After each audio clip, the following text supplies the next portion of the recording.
Hello everyone. आज हम discuss करेंगे celiac disease. What is celiac disease? Celiac को ग्लूटेन इंटॉलरेंस भी कहते हैं या व्हीट एलर्जी। व्हीट हो गया, बार्ले हो गया, उसमें एक प्रोटीन पाया जाता है जिसको कहते हैं ग्लूटेन। तो सीलियक डिजीज बेसिकली क्या है कि व्हीट के अंदर या बार्ले के अंदर एक ग्लूटेन प्रोटीन पाया जाता है, उसको हमारी स्मॉल इंटेस्टाइन नहीं डाइजेस्ट कर पाती। स्मॉल इंटेस्टाइन में एक स्ट्रक्चर होती है जस्ट लाइक दिस वन, जिसे कहते हैं विलाई। तो जब भी ये ग्लूटेन प्रोटीन हमारे इंटेस्टाइन में जाता है तो इन विलाई को खत्म कर देता है, जो कि हमारे फूड में से प्रोटीन, मिनरल, कार्बोहाइड्रेट इनका एब्जॉर्प्शन करते हैं। तो जैसे ये विलाई खत्म हो जाएंगी तो खाना डाइजेस्ट नहीं होगा, वो एज इट इज एनएस के थ्रू बाहर निकल जाएगा। तो दिखने में बहुत छोटी सी चीज़ है बट ये बहुत सीवियर एलर्जी है।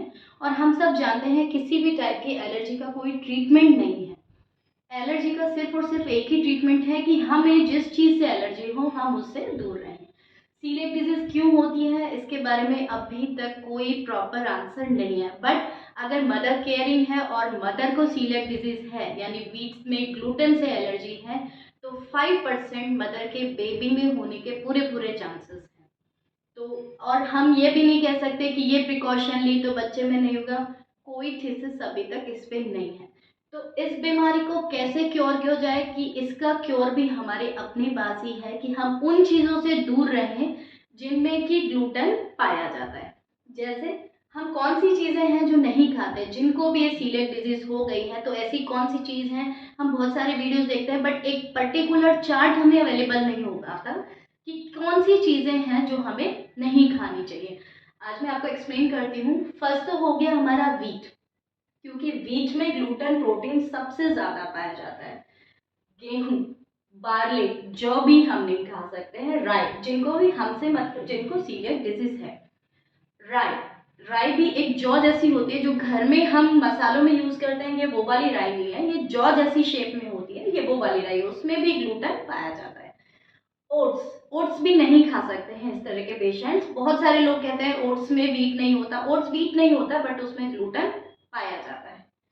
पैकेट फूड, जब भी आप कोई जिनको ये सीलियक डिजीज है अगर कोई भी पैकेट परचेज करते हैं मार्केट से, फर्स्ट ऑफ ऑल उसमें ज़रूर देखें कि वो ग्लूटेन उसमें लिखा है या नहीं।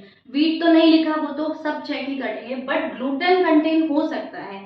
लाइक जैसे शक्ति भोग का बेसन आप लेके आए तो उसमें लिखा होता है ग्लूटेन ट्रेसेस, क्योंकि वो उसी चक्की पर पिसा होता है जिस पे गेहूं पिसा होता है।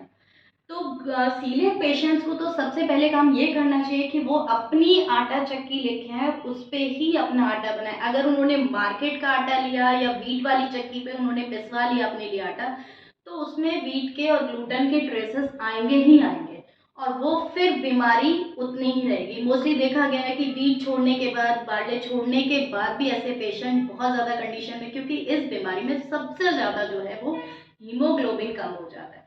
तो वो इसलिए क्योर नहीं हो पाते हैं क्योंकि वो समझ नहीं रहे उन्हें क्या खाना चाहिए।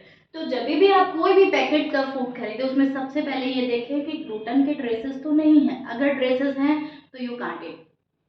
नाउ सॉस, बहुत सारी चीज़ें हैं कि सॉस में कहा गया है सॉस में तो ग्लूटेन नहीं होता, लेकिन सॉस में ऐसे केमिकल्स होते हैं जो सीलियक डिजीज को बढ़ाते हैं, हमारी विलाई को नुकसान पहुंचाते हैं, वो हमें नहीं खाना है।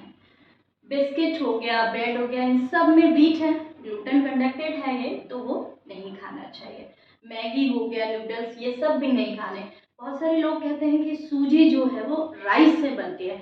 सूजी राइस से नहीं बनती है, अपने आप को क्लियर कर लें। सूजी व्हीट से ही बनती है और मैदा भी व्हीट से ही बनती है।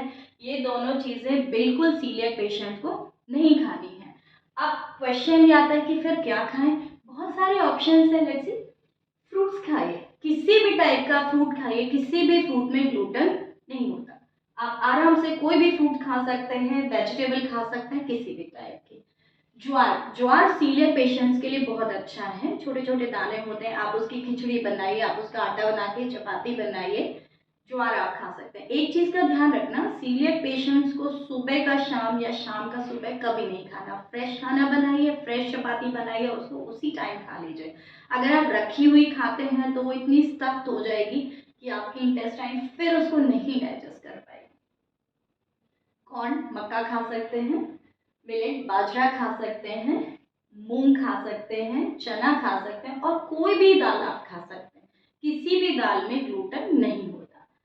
लीफी वेजिटेबल्स सीलियक डिजीज के लिए बहुत अच्छी हैं क्योंकि इसमें बहुत सारे विटामिन पाए जाते हैं और वो आप खा सकते हैं। मिल्क और मिल्क प्रोडक्ट इजीली, और आप खूब सारा मिल्क और मिल्क प्रोडक्ट लें, आप नट्स लें क्योंकि एक प्रोटीन आपके बॉडी के अंदर जा नहीं रहा है, तो आप बहुत सारे नट्स लें। राइस आप खा सकते हैं, ब्राउन राइस आपके लिए मोर बेनिफिशियल है। और अगर इसका आपको बनाना है कि इसकी चपाती कैसे बनाई जाए, तो आप ज्वार की खाइए, मक्का की खाइए, पर ध्यान रखिए आटा आपका 3-4 डेज से पुराना नहीं होना चाहिए। या फिर आप मिक्स करके बना सकते हैं, मूंग का आटा, चने का आटा, ज्वार, मक्का, मिलेट, सब आप मिक्स करके बना सकते हैं, तो वो सारी चीज़ें आपके लिए बेनिफिशियल है। और चपाती से भी ज़्यादा बेनिफिशियल इसीलिए पेशेंट्स के लिए राइस है। और राइस के साथ साथ बहुत सारी ग्रीन वेजिटेबल्स, दाल आपको इंटेक करनी है जिससे बॉडी में किसी भी प्रोटीन की या विटामिन की कमी नहीं आए। अपना ध्यान रखना है। Thank you so much.